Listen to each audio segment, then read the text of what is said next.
কেমন ছিল আজ থেকে 100 বছর আগের ইতিহাস?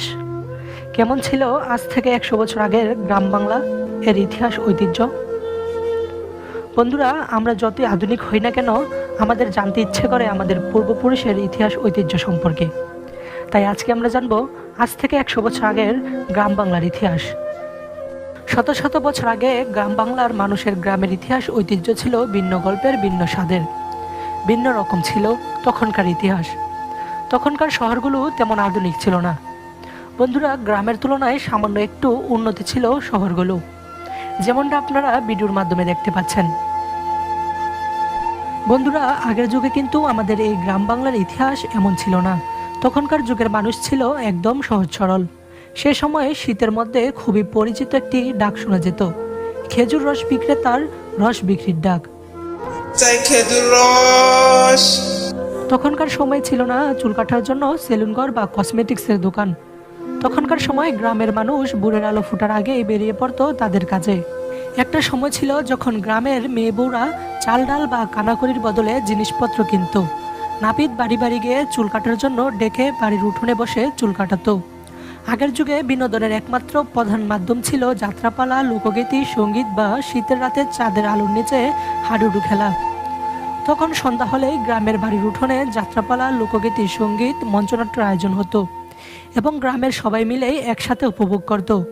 তখনকার সহজ সরল মানুষের মনে ছিল না হিংসা বিদ্বেষ। তারা তখন সবাই মিলেমিশে একসাথে বসবাস করত। শত শত বছর আগে গ্রামগুলো ছিল বাঘ সহ হিংস্র বন্যপ্রাণীর ভয়। তখন সবাই সন্ধ্যা হওয়ার আগেই নিজ নিজ বাড়িতে চলে যেত। গ্রামে বিকেল হলে দেখা মিলত বাঘ, সিংহ, জঙ্গলি হাতি সহ নানা রকম হিংস্র প্রাণী। এখনকার মতো গ্রামগুলো এত ঘনবসতি ছিল না। বাচ্চারা সারাদিন খেলাধুলা করত, মাঠে ঘাটে গরু চড়াতো সারাদিন। কৃষক কিশোরীরা চলে যেত মাঠে কাজ করার জন্য। আগে চাল গুঁড়া করার জন্য ব্যবহার হতো ডেকি, আর ডেকিতে চাল গুঁড়ো করেই তৈরি হতো শীতের পিঠাপুলি। গ্রামের বাড়িগুলোতে তখনকার সময়ে মেহমান বেড়াতে আসলে রাতভর নানা রকম পিঠাপুলির আয়োজন হতো। গ্রামের মধ্যে তখন অজস্র আঁকাবাঁকা নদ নদী ছিল। তখনকার সময়ে নদ নদীগুলো পার হওয়ার জন্য ব্যবহার হতো পালতোলা নৌকো, আর মাঝিরা গানের সুরে সুরে নৌকা চালাতো।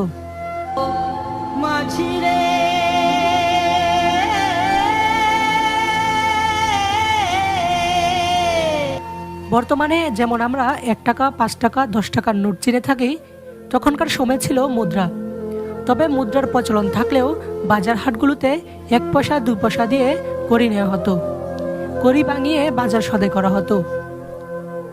বন্ধুরা, ছোটবেলায় দাদা দাদি, নানা নানি বা বাড়ির বড়দের মুখে নিশ্চয়ই শুনেছেন কানাকড়ির কথা। এটি হলো সেই কানাকড়ি যেগুলো দিয়ে 100 বছর আগে বাজার সদাই করা হতো। আজ থেকে 100 বছর আগে গ্রামগুলোতে ছিল না কোনো রকমের গাড়ি। তখনকার সময়ে এক শহর থেকে অন্য শহরে, এক জায়গা থেকে অন্য জায়গায় যেতে হলে ব্যবহার করা হতো গরু, মহিষ বা ঘোড়ার গাড়ি। যাদের সামর্থ্য ছিল না তারা পায়ে হেঁটেই তাদের গন্তব্যে পৌঁছাতো। বর্তমানে আমরা চাইলেই আমাদের হাতের কাছে সব কিছু পেয়ে যাই, কিন্তু তখনকার সময়ে একটা কিছু পেতে হলে বেশ কষ্ট করতে হয়েছে। তখনকার গ্রামের মানুষ বেশ স্বাস্থ্য সচেতন ছিল। তারা সবাই ব্যায়াম করত নিজ নিজ বাড়িতে। গভীর রাত না জেগে তারা ঘুমিয়ে পড়ত সকাল সকালেই, এবং ভোরের আলো ফোটার আগেই তারা তাদের কাজে বেরিয়ে পড়ত। শিশুরা খালি গায়ে খালি পায়ে থাকতো সারাদিন। তখনকার সময়ে জুতা হিসেবে চটি ব্যবহার হতো। আগের যুগের মানুষের শরীর আয়তন ছিল এখনকার যুগের মানুষের চেয়ে একটু বড়, যদিও আগেকার দিনের মানুষ মাঝে সাঝে দেখা যায় গ্রামগুলোতে।